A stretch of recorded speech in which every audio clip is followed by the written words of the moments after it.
Hello, my name is Stephanie. Welcome to my channel. This is going to be another 2-week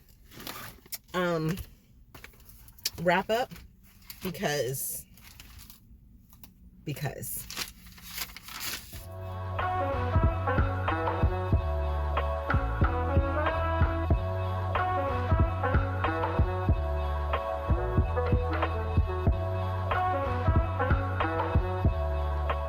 okay, so like the last video that I did that was 2 weeks, I will timestamp the different weeks in the description box, and so you can jump around. But there really isn't going to be a point to jump around because the second week of this, I think I read one book. Like, I actually completed one book because I don't know what it was. I picked up these books and they just weren't doing what I needed them to do. They didn't, at all. And I was like, oh. And then the Saturday rolled around and I hadn't completed a book at all. Am I sitting in a hot car right now? Yes, I am. So hopefully I don't break into a huge ass sweat because I got a couple videos to record. So let's just jump into it. This is week 22 and 23's weekly wrap up. I know I didn't say that in the beginning, so I may add a clip. I don't know. You'll see by the thumbnail. So yeah. Anyways, so this is week 22. I read a total of 3 books. Yeah, whopping 3. Which is May the 28th through June the 3rd. So I started that week by finishing Fated, which is Enchanted Gods #2 by K.K. Allen. This is a new adult / young adult mythological romance with some suspense in there.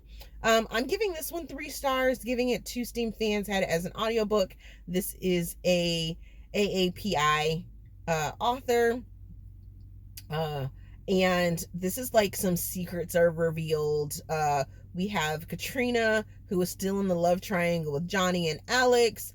Katrina has now gathered her powers, or has come into her powers. She's learning about her powers and things of that nature. And she's learning some secrets about the family. And what's going on with the family, how her magic is entwined with the family and the legacies and things like that. So there is that. For me, there was just it really didn't hold my interest all that much. There was a lot of environmental talk that goes along in this one, and I was just like,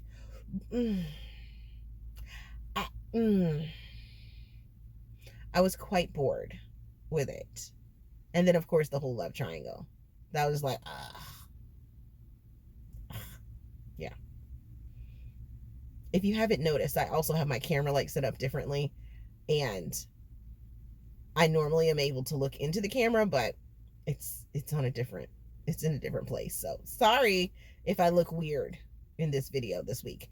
So the second book that I finished that week was The Redo, which is Winslow's Brothers #4 by Max Monroe, placing this in contemporary, giving it 4 stars, giving it 3.5 Steam fans, had it as an audiobook. This is a second chance high school sweethearts romance. And we have Maria, we have Remy. Maria is very, very pregnant, and she ends up getting stuck in the elevator to the same building that Remy ends up getting stuck in an elevator as well. He gets out and then ends up seeing Maria in this elevator as well, helping her out, and they recognize each other, and they're like, oh, we used to have a relationship and things like that. Remy really jumped into the whole we are rekindling our love with the whole nicknames of baby. He said baby right off the bat. I was just like, you haven't seen her in 10 years. You have no clue who she's pregnant by, why she's pregnant, and you're like, baby this, baby that, we're in a relationship, things like that. I did kind of like the whole he wanted to take care of her sort of situation. Um, there are trigger warnings for this one that consist of infertility. Oh my gosh, voice sickness. Don't know what's going on. But anyways, force it kind of felt forced communication through family nearing the third act sort of breakup. So I was just like, I wasn't really feeling it. But I did like how Max Monroe, like, I guess, concluded the entire family series, which I did enjoy, finding out about everybody and, you know, finally getting sort of the connection for Cleo, and Cleo ending up coming to a family event and things like that. So overall it was okay, but there were some like moments that I was just like, why did that happen? What did that, do we really have to go there? Yeah, things like that. And then the final book that I finished reading that week was Forbidden Hearts, which is Whitlock Family #1 by Corinne Michaels. Placing this in contemporary, giving it 4.25 stars, giving it 4 Steam fans. I had this as an ARC. It has since been released, so go out and check it out. There are content warnings for co-parenting, a deaf character, use of ASL. So Corinne puts a author's note right in the very beginning of the story to let us know that when things are being said, a lot of the times for one character, it is because they're being signed to, or information is being passed because they're using ASL, things like that, which I loved. I thought the characters were like, it just seemed to flow. It didn't seem forced at any point. So there's also content warnings for age gap. There's a 14-year age gap, which kind of icked me out, especially since our female character, Phoebe, actually babysat for our male character Asher when his daughter was, I want to say younger. And then there's like some time that passes, and then now she's being the nanny again because she's come home from college, and I'm just like, there's also content warning for law enforcement. So for those of you that do not like law enforcement characters, or characters that are cops or, you know, involved in law enforcement, this is not going to be the book for you. Just pass it. Just pass on it. Don't hate on it. Just pass on it and, you know, leave it at that. It's small town. We're introduced to a new family. There is some connection with some of Corinne's older characters or other characters in other series and things like that, which I absolutely loved. Woo!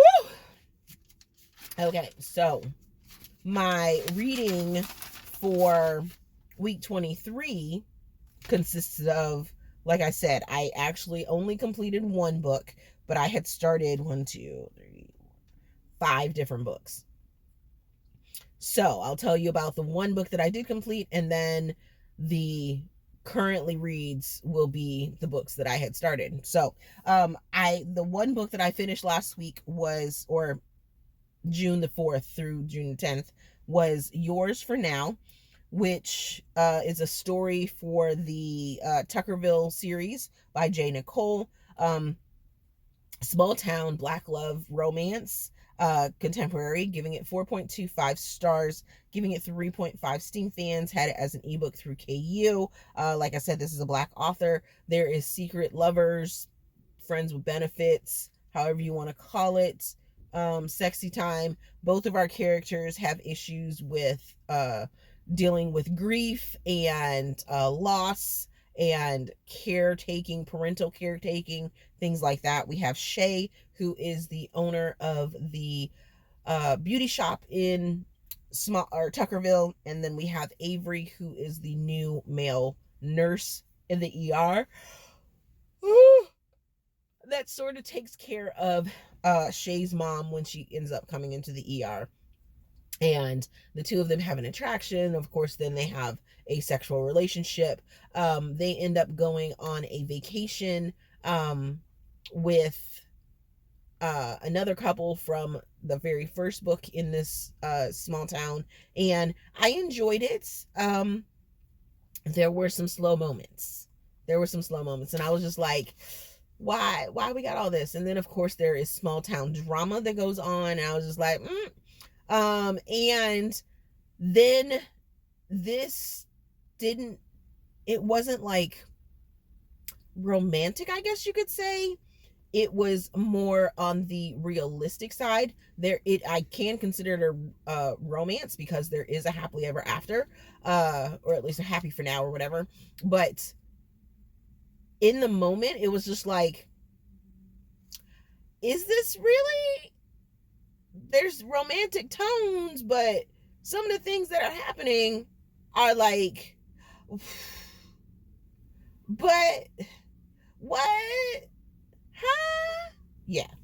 So there is that. So that's the one book that I finished. Yep. What am I currently reading? I am currently reading Huddle with Me Tonight by Farrah Rochon. I found this on my Hoopla, and I was like, ooh, Farrah wrote a sports romance, and I was in a sports romance bag, and I still sort of in a sports romance. I was like, okay, I got this. I'm also reading Royally in Trouble by Megan Quinn. I had this as an arc. It just was not grabbing me. So I wanted to wait for the audiobook, but then the audiobook was delayed. So I am finally listening to it as an audiobook. This is Lily and Keller's sort of wedding planning. And yeah, we got some things. Some things are going on. And I'm like, really? Okay.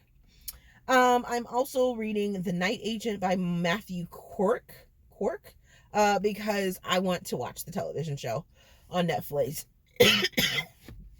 So, yeah, I decided to read the book, and it was available on my Hoopla. This is an FBI procedural, so yeah.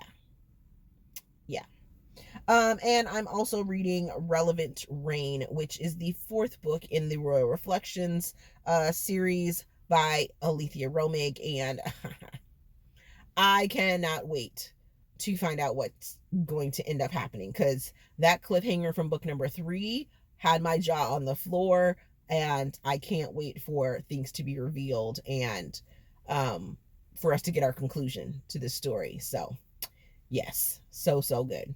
Other than that, summer is upon us. We only have a few more days of school left. I'm super excited about that.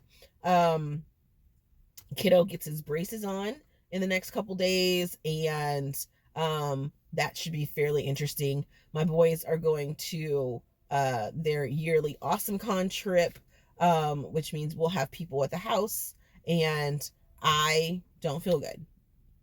But I am doing some reorganization in my bookshelves and building shelves and, moving things around. So I can't wait. Let me know down in the comment section if you guys would like a new book tour of the room once it's done, or at least of my books, because I'm actually moving some to our main floor as well as the room. So yeah, there's that. Other than that, as always, if you enjoyed this video, please give it a big thumbs up, subscribe to the channel. Also, there is a feedback form down in the description box so you guys can help me improve my channel. Thank you guys for watching, and I will see you in another video. If you